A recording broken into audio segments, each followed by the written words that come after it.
Hello students, welcome to ADB star Kota. बच्चों, आज के इस वीडियो में हम जेईई एडवांस 2022 में पूछा गया एक प्रोबेबिलिटी का क्वेश्चन जो डिस्कस करने वाले हैं। ठीक है, मैचिंग टाइप का एक क्वेश्चन था। इसके अंदर 2 कॉलम गिवन थे और उसके बाद में 4 ऑप्शंस आपके पास में गिवन थे। तो बड़ा ही इंटरेस्टिंग सा बच्चों एक क्वेश्चन था और एक्चुअली इस क्वेश्चन को करने के 2 तरीके हैं, तो दोनों मेथड मैं आपको बताऊंगा। पहले इस क्वेश्चन का प्रॉपर मेथड क्या है वो आपको बच्चों में सिखाने वाला हूं। उसके बाद में बच्चों कई बार क्या होता है कि जेईई में क्वेश्चन जो उनको थोड़ा सा आप ऐसा मान सकते हो कि एग्जाम में अटेम्प्ट करने का जो तरीका वो थोड़ा सा अगर आपका डिफरेंट हो तो आप क्वेश्चन को बहुत इजी और बहुत जल्दी जो सोल्व कर सकते हो। तो वो भी मैं इस पर्टिकुलर वीडियो में आपको सिखाने वाला हूं। तो चलिए यार स्टार्ट करते हैं। सबसे पहले क्वेश्चन को समझते हैं कि यहाँ पे क्या ये बोलना चाह रहा है। इसने बोला 2 players P1 and P2 play a game against each other, है ना। 2 प्लेयर है P1 और P2। In every round of the game each player roll a fair die once where the 6 faces of the die have 6 distinct numbers. यानी कि basically fair die का मतलब क्या हो गया कि 1 2 3 4 5 6 यही आपके पास में उन पे लिखे हुए हैं। X and Y denote the readings on die rolled by P1 and P2, है ना। रोल किया, जैसे P1 ने रोल किया देखा कि क्या आया डाइस पे, फिर P2 ने रोल किया कि देखा क्या आया respectively. If X is greater than Y then P1 score 5 points. देखो स्कोरिंग का क्या क्या क्राइटेरिया है वो मैं बेसिकली बता देता हूं कि जो जब उसने डाइस को रोल करेंगे तो जिसकी डाइस पे बड़ा नंबर आएगा उसको बेसिकली 5 पॉइंट मिलेंगे और जिस पे छोटा नंबर आएगा उसको 0 पॉइंट मिलेगा। अगर दोनों डाइस पे मान लो कि P1 ने रोल की, P2 ने रोल की और दोनों पे अगर इक्वल नंबर आ गया तो ऐसे केस में मैच जो वो बेसिकली उसको ऐसा बोला जाएगा वो ड्रॉ हो जाएगा और दोनों को 2-2 पॉइंट जो बच्चों मिल जाएंगे। ये यहां तक की कहानी जो वो आपके पास हो चुकी है। आगे देखो, capital XI and YI with the total score of P1 and P2 respectively after playing the ith round. यानी कि ith राउंड के बाद में P1 का टोटल स्कोर क्या है उसको XI बोलेंगे, YI का टोटल स्कोर P2 का टोटल स्कोर क्या है उसको कैपिटल YI बोलेंगे। अब देखो सवाल का मतलब समझते हैं। जैसे इसने बोला probability of X2 is greater than equals to Y2, तो इसका मतलब क्या है कि भाई P1 और P2 जो है वो मैच के कितने राउंड खेलेंगे, 2 राउंड खेलेंगे। तो 2 राउंड के बाद में P2 का जो स्कोर है, X2 का मतलब क्या है, P1 का स्कोर आफ्टर 2 राउंड्स, Y2 का मतलब क्या है, P2 का स्कोर आफ्टर 2 राउंड्स। तो इसने बोला कि जो P1 का स्कोर है वो P2 से ज्यादा उसके या फिर उसके इक्वल हो, उसकी प्रोबेबिलिटी क्या होगी। सिमिलर वे में ये बाकी के ऑप्शंस है। तो आई होप कि आपको क्वेश्चन का मतलब सबसे पहले समझ में आ गया होगा कि क्वेश्चन क्या कहना चाह रहा है और क्या आपसे उसमें पूछना चाह रहा है। चलिए अब इसके सॉल्यूशंस की तरफ बढ़ते हैं। तो ये देखो, पहली बात तो हम ये डिसाइड कर लेते हैं, पहले प्रोबेबिलिटी फाइंड कर लेते हैं कि अगर कोई भी एक प्लेयर है तो उसके जीतने की प्रोबेबिलिटी क्या होगी। यस और no, probability of winning after 1 round की हम बात कर रहे हैं, है ना। अभी हम सिर्फ ऐसा बोल रहे हैं कि मान लो कि डाइस जो उसको रोल किया गया तो कोई भी एक प्लेयर है वो जीतेगा, उसकी प्रोबेबिलिटी क्या होगी। तो यार एक बात सोचो जरा, बड़ी सिंपल सी बात है कि अगर मान लो कि P1 जो है उसने सबसे पहले रोल किया और वहां पे उसके पास में 1 आ गया। P1 जो है उसके पास में बच्चों क्या आ चुका है, डाइस पे 1 आ चुका है। तो अब P2 के पास में क्या आ सकता है, 2 3 4 5 6, ये 4 पॉसिबिलिटी है, 5 पॉसिबिलिटी है P2 के जीतने की। तो इसकी प्रोबेबिलिटी को आप क्या लिखोगे भाई, P1 है उसके 1 आने की प्रोबेबिलिटी 1/6 और P2 के इन पांचों में से कुछ भी आ सकता है तो उसकी प्रोबेबिलिटी 5/6। अगर मान लो कि P1 के 2 आ गए, हम बेसिकली P2 प्लेयर को यहां पे जीतवा रहे हैं, हम किसी भी प्लेयर को पकड़ के कर सकते हो, दोनों के लिए सेम ही आएगा। तो अगर इसके 2 आ गया तो अब यहां पे बेटा 4 पॉसिबिलिटी आपके पास में, तो इसकी प्रोबेबिलिटी क्या होगी, इस पे तो 2 आने की प्रोबेबिलिटी 1/6 और यहां पे 4 में से कोई भी आ सकता है 4/6। तो आप समझ रहे हो कि पैटर्न बनता जा रहा है आपके पास में, जिसके अंदर देखो 1/36 तो कॉमन होगा, इसके जितने की प्रोबेबिलिटी 5/36, यहां पे 4/36। तो अंदर वाला पोर्शन क्या चल रहा है, 5 4, फिर अगर जब इसके मान लो 3 आएगा तो P2 प्लेयर जो उसकी डाइस पे क्या आना चाहिए, 4 5 6, यानी 3 पॉसिबिलिटी, फिर ऐसे 2 पॉसिबिलिटी, फिर 1 पॉसिबिलिटी। तो ये आपके पास में देखो जरा कितना बन रहा है, 15/36 and that is equals to 3 से इसको कैंसिल आउट करें तो 5/12। यानी कोई भी एक प्लेयर है उसके एक राउंड के बाद जीतने की जो प्रोबेबिलिटी है वो बच्चों 5/12 होगी। आसान बात। चलिए अब एक बात तो ऑब्वियस है कि नहीं, probability of loss after 1 round. भाई अगर कोई एक प्लेयर जीत रहा है तो ऑब्वियस सी बात है ना कि दूसरा हार रहा होगा, तो जीतने की और हारने की प्रोबेबिलिटी जो वो तो हमेशा क्या होगी, सेम होगी। तो ये प्रोबेबिलिटी जो वो भी आपके पास में 5/12। अब और क्या बच गया, probability of draw. After one round. अब एक चीज बताओ यार, ड्रॉ कब होगा? अब देखो ड्रॉ की प्रोबेबिलिटी निकालने के दो तरीके हैं भाई। जीत एक मैच हुआ, मान लो एक मैच होने का मतलब क्या है, P1 ने डाइस रोल की, P2 ने डाइस रोल की, तो ये एक मैच हो गया। अब इस मैच के बाद में इसके आउटकम क्या क्या हो सकते हैं? P1 जीते या फिर P2 जीते या फिर ड्रॉ हो जाए, तीन ही आउटकम है। तो तीनों की प्रोबेबिलिटी मिला के कितनी होगी? 1। तो 1 में से अगर जीतने और हारने वाली अगर आप माइनस कर दोगे तो ड्रॉ की बच जाएगी। तो 1 माइनस 5/12 माइनस 5/12 करें तो 2/12 and that is equal to 1/6। या आप इस बात को ऐसे समझ सकते हो कि मान लो कि P1 ने रोल किया, उसके 1 आया, तो ये ड्रॉ कब होगा? जब P2 के भी 1 आए, और 1 आने की प्रोबेबिलिटी क्या? 1/6 इंटू 1/6, तो कितना हो गया? 1/36। फिर मान लो कि P1 के ऐसा भी हो सकता है कि 2 आ जाए, तो फिर P2 के भी 2 आना चाहिए, उसकी भी 1/36। तो 1/36 प्लस 1/36 6 टाइम्स करोगे तो वहां से भी आपके पास आ जाएगा 1/6। क्लियर? ये बातें हमने बच्चों यहां पे लिख ली। चलिए अब सवाल पे आते हैं। अगर मान लो कि मैं यहां पे पहले ये सेकंड वाला पार्ट पकड़ रहा हूं, फिर उसी के अंदर ऐड कर देंगे तो फर्स्ट वाला आ जाएगा। तो हम बेसिकली बच्चों फाइंड कर रहे हैं probability of x2 is greater then y2। इसका मतलब क्या है? अगेन मैं मतलब एक बार फिर से आपको बता देता हूं कि इन्होंने 2 मैच खेले और 2 राउंड के बाद P1 का जो स्कोर है वो P2 के स्कोर से ज्यादा होना चाहिए। इसकी प्रोबेबिलिटी क्या है? तो बेटा ध्यान से समझो कि क्या क्या पॉसिबिलिटी हो सकती है 2 मैचेस के बाद में। मान लो कि पहला मैच हुआ, क्या हुआ? पहला मैच हुआ। पहले मैच में हम ऐसा बोल देते हैं कि भाई P1 जो है, प्लेयर P1 वो जीत गया और दूसरे मैच में भी P1 जीत गया। तो इसका मतलब ओवरऑल P1 के स्कोर ज्यादा हो जाएगा। तो P1 का टोटल स्कोर जो वो कितना हुआ? 10। और इस केस में P2 का जो स्कोर है वो कितना हुआ बेटा? 0। तो अगर P1 का स्कोर 2 राउंड के बाद में 10 है और P2 का स्कोर 0 है तो ऑटोमेटिकली P1 जीत गया, और यही आपको फाइंड करना था। प्लस और क्या क्या पॉसिबिलिटी हो सकती है बेटा? मान लो कि पहला राउंड हुआ वो P1 जीत गया, दूसरा राउंड हुआ वो ड्रॉ हो गया। तो इसका मतलब पहले राउंड में जब P1 जीता तो उसका टोटल स्कोर 5, फिर सेकंड जब ड्रॉ हुआ तब उसको कितने मिले? 2 पॉइंट्स। तो इसके टोटल पॉइंट हो गए 7। और उसके दूसरे वाले के कितने? पहले में वो हारा था तो 0 मिला और दूसरे में वो जीता तो उसको 2 पॉइंट्स मिले। ऐसा भी हो सकता, अब इसको इंटू 2 करना पड़ेगा। इसको इंटू 2 क्यों किया? ऐसा भी तो हो सकता है कि पहला मैच हुआ उसके बाद में क्या हुआ कि पहला मैच जो वो ड्रॉ हो गया, तो दोनों को 2-2 पॉइंट मिल गए, और जब दूसरा राउंड हुआ तो उसको P1 ने जीत लिया। समझ रहे हो? तो इसका मतलब इसको 2 बार काउंट करना पड़ेगा। चलिए हम इसकी प्रोबेबिलिटी लिख देते हैं। ये बच्चों क्या है? पहला मैच जो है वो किसने जीता है? P1 ने जीता है। P1 के जीतने की प्रोबेबिलिटी जो थी वो 5/12 थी। फिर दूसरा मैच हुआ, दूसरा मैच किसने जीता है? दूसरा मैच भी इसी ने जीता है भाई, तो इसके जीतने की प्रोबेबिलिटी 5/12 प्लस अगले में क्या हुआ कि पहला मैच हुआ, P1 ने जीता, P1 के किसी के भी जीतने की प्रोबेबिलिटी 5/12। अब P1 पहला जीता है और दूसरा ड्रॉ हुआ है, ड्रॉ होने की प्रोबेबिलिटी 1/6, और हमने बोला कि इसको भी 2 टाइम्स आपको काउंट जो वो करना पड़ेगा। तो इसको चलिए हम कैलकुलेट जो वो कर लेते हैं भाई। यहां से 5/12 जो है वो आई थिंक यहां से कॉमन आ चुका है। 5/12 जो यहां से आपके पास में कॉमन आ गया, तो क्या बचा? देखो 5/12 और ये यहां से आपके पास में आ रहा है 1/3, तो ये बच गया बच्चों 5/12 इंटू में, और ये आपके पास में आई थिंक 9/12 बच जाएगा। 9/12 4 प्लस में 5 ऐसा आ गया। तो ये देखो 3 से 3 टाइम्स कैंसिल आउट, और ये आई थिंक 4 टाइम्स जो वो कैंसिल आउट हो जाएगा। तो ये आ गया बच्चों 15/48। कैलकुलेशन चेक कर लेना है एक बार, क्योंकि ऐसा मेरे को कुछ ऑप्शन जो इसमें नजर नहीं आ रहा है। तो एक बार देखो हम चेक कर लेते हैं ना।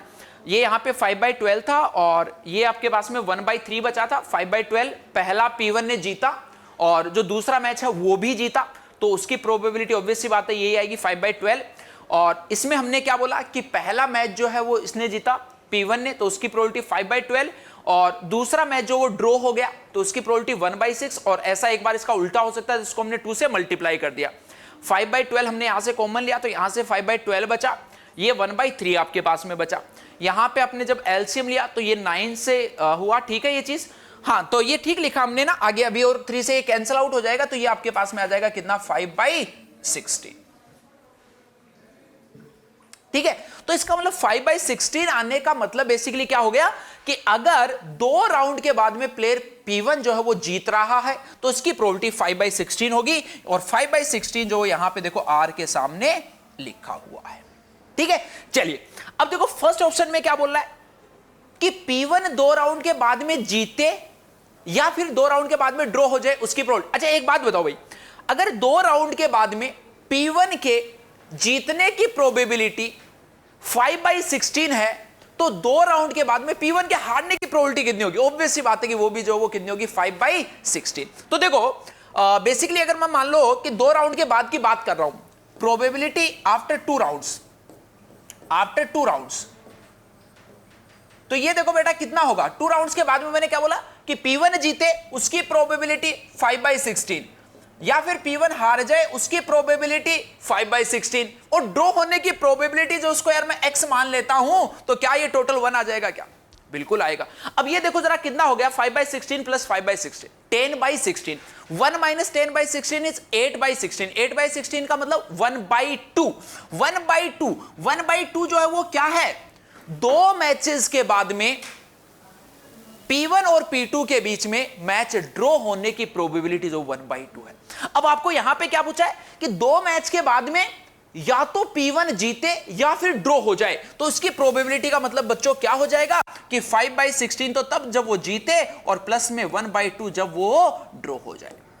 तो ये प्रोबेबिलिटी देखो आपके पास में अगेन जो वो यहां से कितनी आ रही है, यहां पे आप एलसीएम जो वो ले सकते हो, और अगर एलसीएम बच्चों ये ले लेंगे तो ये देखो 5/16 था, और आई थिंक ये 13/16, या हमने देखो यहां पे ठीक लिखा है 10/16 था, 1 माइनस 6/16 बचा था ना, ये 1 माइनस का 10/16, तो ये आपके पास में बच्चों बनेगा 6/16, और 6/16 का मतलब हो गया 3/8, 3/8, ये आपके पास में बच्चों 3/8 आएगी। ड्रॉ होने की जो प्रोबेबिलिटी थी वो कितनी आ रही है आपके पास में, 3/8, और अगर आप इन दोनों को ऐड यहां से कर देते हो तो ये बन जा रहा है आपके पास में कितना, 11/16, यानी ये यहां से बच्चों आपके पास में Q से जो वो मैच कर जाएगा। क्लियर है पहला फंडा? चलिए अब थर्ड और फोर्थ की बात करते हैं। थर्ड और फोर्थ में भी सिंपल क्या है, अब वो 3 राउंड के बाद की बात करना चाह रहा है, 3 राउंड के बाद की बात करना चाह रहा है कि भाई 3 राउंड के बाद में प्लेयर P1 जो है वो जीत जाए, इसकी प्रोबेबिलिटी क्या होगी? तो अगेन चलो मैं देखो फिर से आपको एक्सप्लेन करता हूं कि 3 राउंड के बाद में प्लेयर P1 जो है वो कैसे कैसे जीत सकता है। एक पॉसिबिलिटी तो ये है भाई आपके पास में, या फिर आप ऐसा भी कर सकते हो कि यहां पे देखो इन दोनों के ड्रॉ होने की प्रोबेबिलिटी को निकालना आसान है ना, ये निकालना आसान है, तो पहले हम इसको फाइंड कर लेते हैं। तो एक बात सोचो कि ये मैच जो वो ड्रॉ होने की पॉसिबिलिटी क्या है कि भाई पहला मैच जो है, पहला मैच हम ऐसा बोल देते कि P1 जीत गया, पहला मैच जो बेटा कौन जीत गया, P1 जीत गया, तो P1 को 5 पॉइंट मिल गए। हम ऐसा बोलते हैं कि दूसरा मैच जो हुआ वो P2 जीत गया, P2 अगर जीत गया तो P1 को 0 पॉइंट मिला। तीसरा मैच हम बोल रहे हैं कि भाई ड्रॉ हो गया, तो कितने पॉइंट मिले, 2। ये मैंने किसके लिखे, P1 के पॉइंट्स लिखे 3 मैच के बाद में। 3 मैच हुए, सपोज पहले में P1 जीत गया, दूसरे में P1 हार गया तो बराबर पॉइंट हो गए, और फिर तीसरे में ड्रॉ हो गया। अब इसी चीज को बच्चों 3 फैक्टोरियल तरीके से किया जा सकता है। अरे मैं ऐसे भी तो बोल सकता हूं ना कि पहला मैच ड्रॉ हो गया, दूसरा P1 जीत गया, और फिर तीसरा P2 जीत गया। इसी चीज को यानी कि 3 है तो तीनों को 3 फैक्टोरियल से बच्चों इधर उधर जो आप कर सकते हो।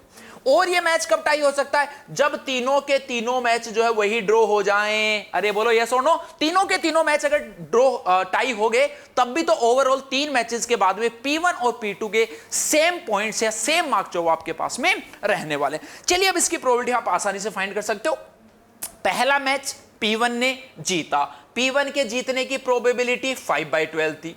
दूसरा मैच P1 हारा, P1 के हारने की प्रोबेबिलिटी 5/12 थी। तीसरा मैच ड्रॉ हुआ, ड्रॉ होने की प्रोबेबिलिटी 1/6 थी। और ये लीजिए 3 फैक्टोरियल जो वो भी कितना होता है, 6 प्लस यहां पे तो सारे टाई हुए, तो सारे टाई होने के या सारे ड्रॉ होने की प्रोबेबिलिटी जो वो कितनी है, 1/6, 1/6 एंड 1/6। क्लियर है क्या भाई ये चीज? तो अब ऐसे इसको आप कैलकुलेट कर सकते हो। आई थिंक ये 6 से 6 जो वो कैंसिल आउट हो गया, और दोनों जगह से बेटा 1/36 जो है उसको कॉमन ले लीजिए। तो 1/36 अगर देखो कॉमन लेंगे तो क्या बचेगा, यहां से 5/2 और यहां से भी 5/2, 5/2 इंटू 5/2 25/4, 25/4, और ये यहां पे आई थिंक बच जाएगा आपके पास में कितना, 1/6। तो यहां पे फिर से आप 12 जो उसको आप एलसीएम ले लीजिए, तो ये 75 आएगा आपके पास में और ये 2, तो ऊपर 77 आ गया और नीचे 12 इंटू में 36, और वैसे भी 77 देखो यहां पे एक में ही दिख रहा है, तो ये यहां पे नीचे वाला जब आप करोगे इसको 12 को 36 से, तो वो आ रहा है 432। तो इसका मतलब ऑप्शन ये जो है ये आपके पास में टी से मैच हो गया। क्लियर फंडा। अब लास्ट ऑप्शन बचा है, तो लास्ट में अगेन मैं ऐसा बोल दूं क्या कि 3 मैच हुए भाई, 3 मैच हुए आपके पास में, तो 3 मैच के बाद में क्या होगा, 3 मैच के बाद में या तो P1 जीतेगा या P1 हारेगा या ड्रॉ हो जाएगा। और जीतेगा या फिर हारेगा इसकी प्रोबेबिलिटी तो सेम ही होगा ना। तो अगर जीतने की प्रोबेबिलिटी मैं x मान लूं, हारने की प्रोबेबिलिटी अगर मैं x मान लूं, और जो ड्रॉ होने की प्रोबेबिलिटी थी वो हमने अभी अभी निकाली बच्चों, दैट इज 77/432। तो ये आपके पास में कितने आनी चाहिए, टोटल प्रोबेबिलिटी जो तो 1 ही होती है ना। तो चलिए यहां से x देखो कितना आ गया, 1/2 इंटू में 1 माइनस 77/432। तो इसमें से देखो ये माइनस करेंगे तो ये 5 बचेगा, ये अगेन 5 बचेगा, और ये 355, हाँ ऐसा ही बन रहा है, और 432 इंटू में 2 जो वो आ गया 864। ये x की वैल्यू है। x क्या था, 3 राउंड के बाद में किसी भी एक प्लेयर के जीतने की प्रोबेबिलिटी, या फिर हम ऐसा बोले हारने की प्रोबेबिलिटी, क्योंकि दोनों ही सेम है। तो हाँ यहां से आपको ये तो पूछा है कि 3 राउंड के बाद में प्लेयर P1 जीत जाए, तो वो प्रोबेबिलिटी बच्चों आ गई 355 डिवाइडेड बाई 864, यानी कि S जो वो इसका बच्चों करेक्ट आंसर। तो इसका आंसर आएगा दैट इज QRTS, QRTS, यानी ऑप्शन 1 जो वो इसका करेक्ट आंसर। ये बच्चों इसका हो गया फर्स्ट मेथड, ठीक है। और आई होप कि मैंने आपको अच्छे से एक्सप्लेन किया, आपको सारी चीजें क्लियर भी हुई होंगी। अब सेकंड ऑप्शन पे आते हैं, तो सेकंड मेथड पे आते हैं। तो सेकंड मेथड में देखो क्या है।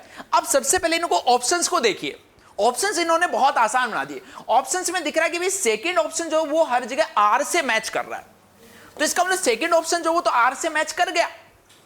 सेकंड ऑप्शन में क्या कह रहा है, x 2 राउंड के बाद में प्लेयर P1 के जीतने की जो प्रोबेबिलिटी है वो 5/16 है। आप ऐसा मानिए भाई कि 2 राउंड हुए, 2 राउंड के बाद में प्लेयर P1 के जीतने की प्रोबेबिलिटी को मान लो मैं P1 बोल देता हूं। तो एक बात बताइए, P1 के हारने की प्रोबेबिलिटी क्या होगी, वो भी P होगी। हम पहले बात कर चुके हैं भाई, केसेस तो सारे सेम ही बन रहे हैं। और ड्रॉ होने की प्रोबेबिलिटी हम मान लो कुछ Q मान लेते, तो टोटल प्रोबेबिलिटी कितनी होगी। अब इसने बोल दिया कि 2 राउंड के बाद प्लेयर P1 के जीतने की जो प्रोबेबिलिटी है वो R है, यानी कि 5/16 है। तो हारने की प्रोबेबिलिटी भी भाई 5/16 होगी। तो 5/16 प्लस 5/16 प्लस में Q is equal to 1, Q जो वो यहां से आ गया 6/16, दैट इज 3/8। यानी 2 मैचेस के बाद में किसी भी एक प्लेयर के जीतने की प्रोबेबिलिटी 5/16 है, हारने की प्रोबेबिलिटी 5/16 है, और ड्रॉ होने की प्रोबेबिलिटी 3/8 है। चलिए, तो पहले में क्या पूछा है कि 2 राउंड के बाद में प्लेयर P1 जीते या फिर ड्रॉ हो। तो एक की प्रोबेबिलिटी 3/8 थी और दूसरे की 5/16 थी। और इन दोनों को बेटा ऐड करोगे, इन दोनों को ऐड करोगे तो ये क्या आ जाएगा आपके पास में 6 था ना, 3/6 कितना था, 3/8 था, 3/8। तो 3/8 प्लस में ये 16 करेंगे तो ये कितना आ जाएगा 11/16, यानी कि फर्स्ट ऑप्शन जो वो Q से मैच कर गया। चलिए, फर्स्ट ऑप्शन अगर देखो Q से मैच कर गया, इसका मतलब ये 2 ऑप्शन हट गए क्या, 2 ऑप्शन हट गए। अब ये देखो 2 बचे, तो इन 2 में भी देखो क्या सिमिलरिटी हो रही है, इन दोनों में QQ आ रहा है, RR आ रहा है, TT आ रहा है। इसका मतलब ऑप्शन 3 जो है उसका भी फिक्स हो चुका है कि उसका T आएगा। ऑप्शन 3 जो है उसका फिक्स हो चुका है कि T आएगा। T का मतलब क्या है, 3 राउंड के बाद में मैच ड्रॉ होने की प्रोबेबिलिटी जो है वो 77/432 है। तो अगेन बेटा हम ऐसा बोलेंगे ना कि 3 राउंड के बाद में क्या होगा, या तो प्लेयर P1 जो वो जीतेगा या फिर हारेगा, और दोनों की प्रोबेबिलिटी सेम है, या फिर क्या होगा ड्रॉ होगा। और ये टोटल कितना आना चाहिए, 1 आना चाहिए। तो अब देखो आपको जो वो क्या गिवन है, तीसरे का T गिवन है दोनों ऑप्शन में, यानी कि ड्रॉ होने की प्रोबेबिलिटी आपको पता चल गई 77/432 है। 77/432, 77/432 ये क्या है, ड्रॉ होने की प्रोबेबिलिटी। तो यहां से बताओ P आ जाएगा क्या, और P क्या था, 3 राउंड के बाद में किसी भी एक प्लेयर के जीतने या हारने की प्रोबेबिलिटी। तो वो देखो हमने ऑलरेडी फाइंड कर ली थी कि 1 माइनस में जब आप ये कर रहे हो तो आपको S मिल रहा है, यानी 355 मिल रहा है। तो S मिलने का मतलब ये ऑप्शन जो वो क्या होगा, इसका ऑप्शन। तो अगर आप थोड़ा सा दिमाग से सोल्व करो तो क्वेश्चन को सोल्व करने की भी जरूरत नहीं है, आप विद इन 1 मिनट में बच्चों इस क्वेश्चन को सोल्व कर सकते थे अगर आप थोड़ा सा इसमें दिमाग लगाते। ओके, तो आई होप कि यार दोनों मेथड जो आपको अच्छे से क्लियर हो गए होंगे, एग्जाम में आप अपना प्रेजेंस ऑफ माइंड जो उसको यूज करके ऐसे क्वेश्चंस को सोल्व कर सकते हो। अगला क्वेश्चन आपको कौन से चैप्टर पे चाहिए वो भी बच्चों आप कमेंट सेक्शन में जरूर बताना, उसी चैप्टर का मैं आपके लिए जे एडवांस 2022 का क्वेश्चन लेके आने वाला हूं। ओके बच्चों, बेस्ट ऑफ लक।